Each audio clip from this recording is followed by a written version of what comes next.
In Luke 7, we read a story about a Pharisee named Simon who welcomed Jesus into his home for supper. Now, back in Bible times, you used to greet somebody and welcome them into your home very differently than we do today. Firstly, you would give them a kiss on their head to show them that you love them and you appreciate them and you're glad that they came. You would anoint their head with oil.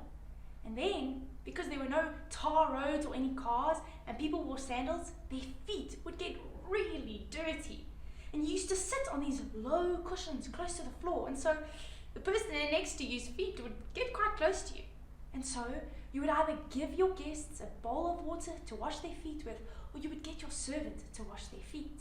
Now, I don't know about you, but if Jesus was coming to my house, I would make sure that everything was perfect. The best food, the best plates, the best of everything. But Simon didn't even welcome Jesus like you would have expected him to. He just invited Jesus to sit down at the table. But while Jesus was busy having supper with him, there was a sinful woman in the town. Now, the whole town knew that she was sinful. That was the label they had put on her. And she did many things in her life that wasn't right. But she heard that Jesus was at Simon's house. And she knew and she believed that Jesus was the promised Messiah, the one that would come and forgive all the sins of the world. And so when she came, she knelt down at Jesus' feet. She wept, and her tears started to wet his feet. And she washed Jesus' feet with her tears, and she dried it with her hair. And then she brought this expensive bottle of perfume, and she broke that and she poured it over Jesus' feet. Now, to the horror of Simon, he couldn't believe that such a sinful woman was anywhere near Jesus. And surely, if Jesus was a prophet, he would have known who was touching him. But let's take a look at these two hearts to help us understand a little bit better of what's going on.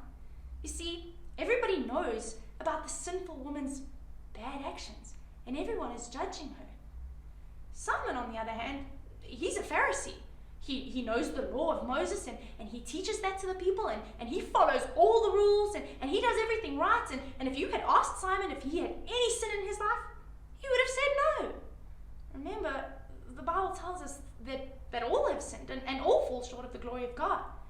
And in Ephesians, God tells us that anything that is exposed to the light will be revealed. So Jesus knows what's going on in Simon's heart. Jesus knows that Simon doesn't want Jesus to forgive this woman. Jesus knows that Simon thinks he's better.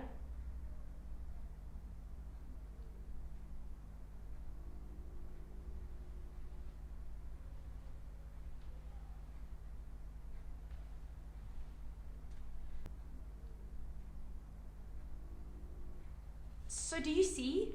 Both Simon and the woman had sin in their lives. And sometimes in our lives, our sin is pretty obvious and people know about it. Sometimes our sins are hidden, but God knows about it. And so do you see?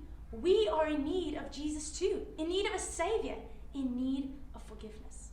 And sometimes we think that we're better than other people, or it wasn't that bad, just like Simon was. And we can judge others and we can have unforgiveness towards others.